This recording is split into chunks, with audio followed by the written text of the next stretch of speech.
So I asked him what it's like carrying, because he's primal, isn't he? Like when he carries the ball, he's like, oh, you fuck. And his answer was crazy. He was like, I'm scared. That was the reason why, because I think I went in there with high expectations, hoping Pieter Steph would be good, just because I'm a big fan of him and I know that the rugby public are a big fan of him. Spent an hour and a half slowly walking and talking, surrounded by bamboo trees in just the most amazing setting in Nagoya. And with these, right, there is a skill and there's an art to doing it. And it takes time to work out like how you ask the question, like, do you speak too much? Do you give them the space to talk? Like the Ronan O'Gara is a perfect example, the one with the World Cup. That was a difficult one because Rog likes to stop and think about what he's going to say. So there's the awkward pauses. And I thought, right, with Pieter Steph, like, how do we go into this? Because he's humble, right? He's a humble bloke, but he's a fucking warrior. You only have to look at the final, 28 tackles, the World Player of the Year a few years ago, but arguably should have been World Player of the Year again. But I thought, I want him to talk to people about how he's got to this point. People see the glory. They see the double back-to-back World Cup winner. They see the World Player of the Year. They see the 28 tackles. But I don't know if you know about his injury profile, Biggs, but he has had some of the worst injuries. And I got him to outlay them. So I got him to say, like, just talk us through your injury profile. And then he started talking about the injuries he's had. Obviously, nearly had his leg amputated. The fact that in his knee, he's got his dad's hamstring tendon to form part of his ACL. So his dad was on the operating bed next to him. Got him to talk about the relationship with his family. And then kind of got into about like the meaning of being the Springbok. He is old school. So he is this old school Afrikaans like mindset of physicality, hard work. But then obviously the Chasing the Sun doc has come out, Chasing the Sun 2. So that has given me stuff to talk to him about, like stuff that people didn't expect, like the halftime speech against England. And he just opens up. He talks about the relationship he has with Rassie.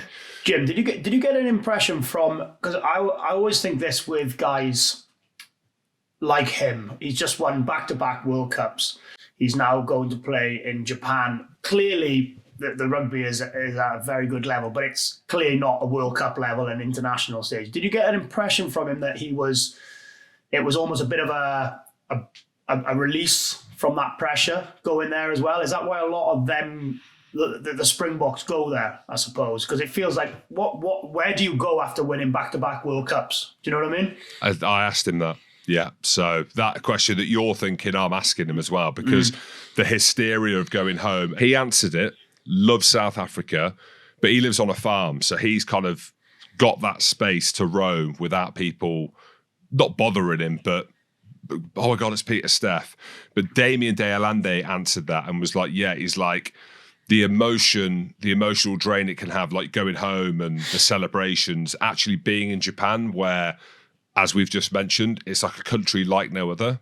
They were talking about that. So like the emotional side, like the decompression of being here, the fact they don't understand the language. And Ardie Savea, I asked him that as well, like, because the All Blacks and the expectation of them to win a World Cup and everything they've been through as a team. I know the World Cup was a good outcome for them doing that, but for him, it's Ardie fucking Savea.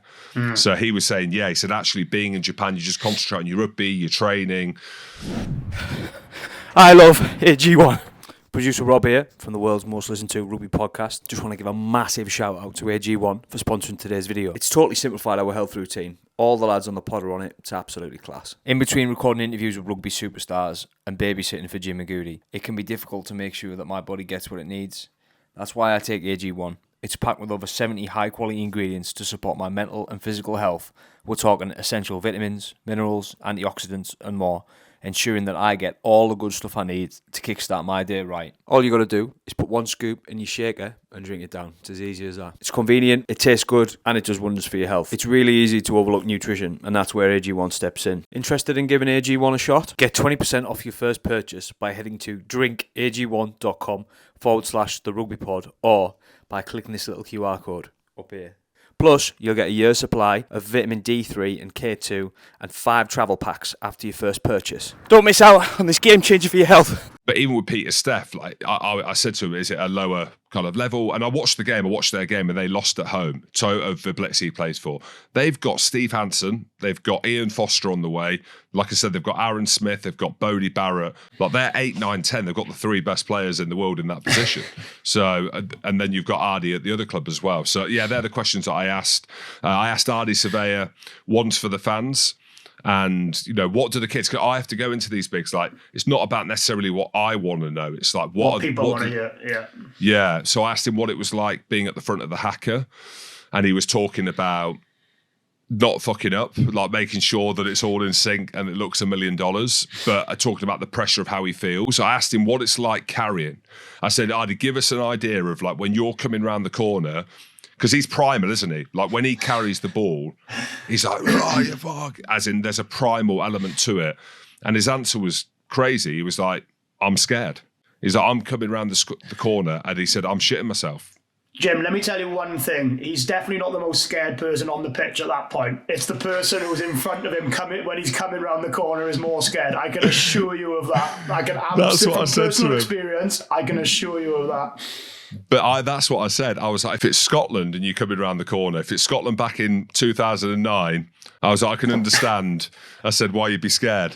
We were joking about it. But he was talking about Pieter Steph Du Toit. He's like, the bloke's a fucking monster. He said, so when you're up against guys like this, and that, maybe that's why he is so primal. Because you remember after the game against Ireland, he was there screaming like a mad fucking warrior. Yeah. So going into them kind of deep moments that are normal human feelings, but they're not normal. Like, we're not normal. Like, we're called outliers. Like, they are the outliers of the outliers. They're the best of the best. So it's been brilliant. It's been epic, especially, them two being the headline names, I suppose. Was there anything from any of the players, Jim, which sort of made you think, I didn't know that about him, or I didn't expect to hear that from someone of that quality, or whatever it was? Or was there anything which has sort of jumped out at you during the week you've been there from any of these interviews? The main thing that jumped out at me, and I didn't know whether to bring it up with Damian Allende in particular, because I know he's quite open. I could feel the interview, he was opening up more and more about different things. But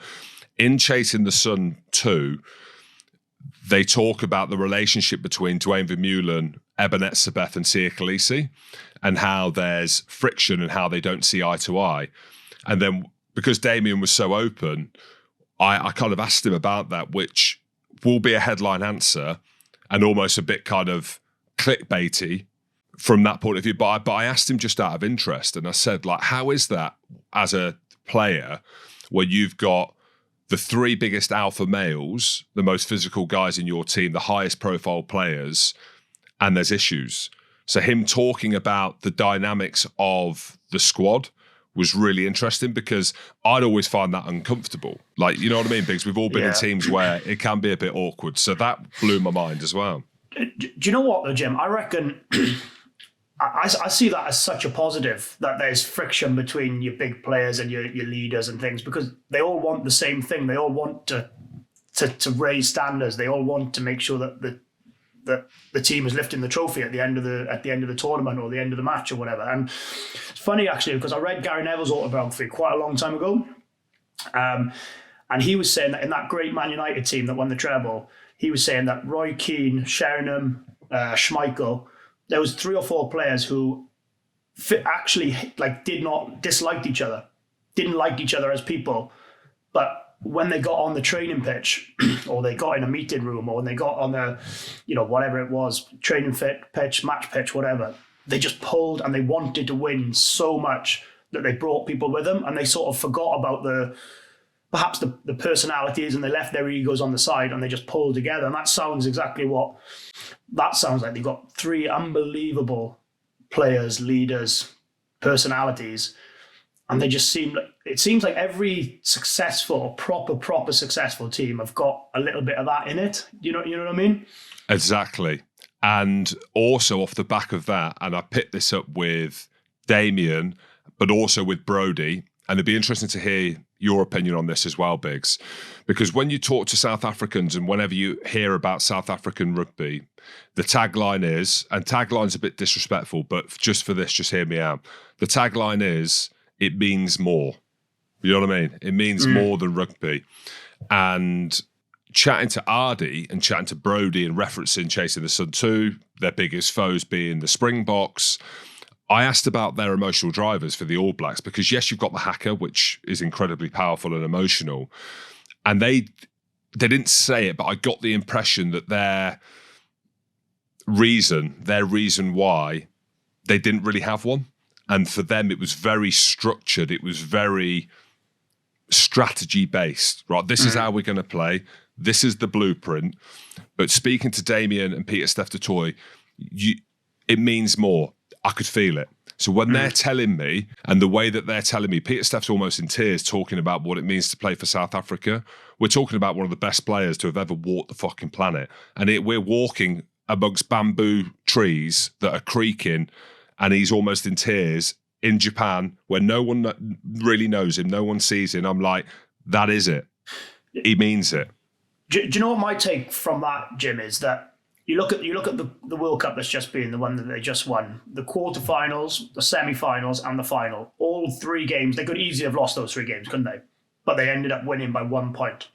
So when you break down what they've just said in terms of that it means more, that that's their why for the country, for what's going on in South Africa, etc. Because when you play up again, when you put New Zealand against South Africa or England against South Africa or Ireland against New Zealand, you know what it's like. Very, very rarely it just comes down to sort of like 1%ers. And sometimes if it does mean that much more to them, then maybe Pieter Steph Du Toit is going to get up and make one more tackle when he's tired. Maybe Damian Allende is going to fight for an extra yard when he's tired and in that close contact. Maybe they're going to give that just that 1%. And if you add all those 1% up, you end up winning by a point, not losing by a point. And I think that's, for me, that would be my takeaway, is that not that any other team is less motivated than the Springboks or want to win less than the Springboks. But sometimes, like you said, if that's their why and they're doing it for those reasons, then you just find just that 1-2% more in you to get yourself over the line in big games. Yeah, and it was so easy for him to answer it, both of them. Yeah. It was so easy. Do you know what I mean? Like, I didn't miss a bit. I knew they were going to say it. I kind of hoped they would say it, but I felt it when they told me, which was really cool. And then I asked Ardie as well. I'll finish on this one. I don't want to give all the content away. But we were talking about him being one of the greatest players to have played the game, which he is, right? He'd be in the conversation, right, in the top 10 All Blacks to have ever played the game. And I kind of said to him, do you think you need to win a World Cup to be in that conversation? So people are going to love to interact with this. So Rob's thinking, right, I'm going to clip this up, bang it out on YouTube. And he was like, well, his brother was giving him a bit of stick because he won World Player of the Year, right? So he won World Player of the Year, but he didn't win the World Cup. And I was thinking, for someone like Ardie Savea to go down as one of the best, because he is, like, he's an absolute freak of nature. Do you think, Biggs, to go down as a great, that you need to win a World Cup? I think it's very different to answer that because it all depends who you play. Would you say Sergio Parisse was a great of the game? I would say so, yes. But in the team, in the era that he played for Italy, they were never going to win a World Cup. They didn't win a game. No. Well, he's got the worst win percentage of any tier one nation. But that's what I mean. That's what I mean. Would you say Anton? For me, Anton Dupont is the best player in the world by a mile, and he is potentially the best player that's ever played the game. But there's a good chance that he may not win a World Cup. So does that? So for me, the short answer is no. But I think when you look at that, when you look at, say, a Khaleesi, like, Khaleesi's a brilliant player, but because he's captained back-to-back World Cups and being a winning World Cup captain, all of a sudden he goes from sort of here, one level to just a different stratosphere, doesn't he? Do you know what I mean? Rather than, I think it very much depends what team, what era you play in. But the short answer is, I don't think you have to, for Ardie Savea to be classed as one of the best players in the world or to ever go down as one of the best to wear the shirt, no is the answer. I don't think he has to win a World Cup. I think probably the pressure in New Zealand, if you ask New Zealanders that question, I think you get a different answer. If you really interested, isn't it? I think if you went into a cafe in Auckland and asked that question, I think the answer would be very different to the one I just gave. really interesting because then that got me thinking. You mentioned it as well, but the Man United team, like I couldn't even tell you how close any of them got to winning a World Cup, or the NFL, or LeBron playing in the NBA. Like, do they need to win the Olympics or whatever it is? Yeah, it's a little bit like if Messi hadn't won the World Cup, nobody would think, oh, he was pretty average actually, Messi, would they? Do you know what I mean? But because he wins that, it's almost like it's like you said, it's a bit of a clickbait for everybody else, isn't it? Really. So for me, and again, Ronaldo hasn't won the World Cup, but for me, him and Messi are on exactly the same level in terms of their performance, what they'll go to. I think they're the two best players that have ever played the game. But just because Messi's won the World Cup, for me, doesn't put him on a different pedestal to Ronaldo personally. Pod. Rugby Pod.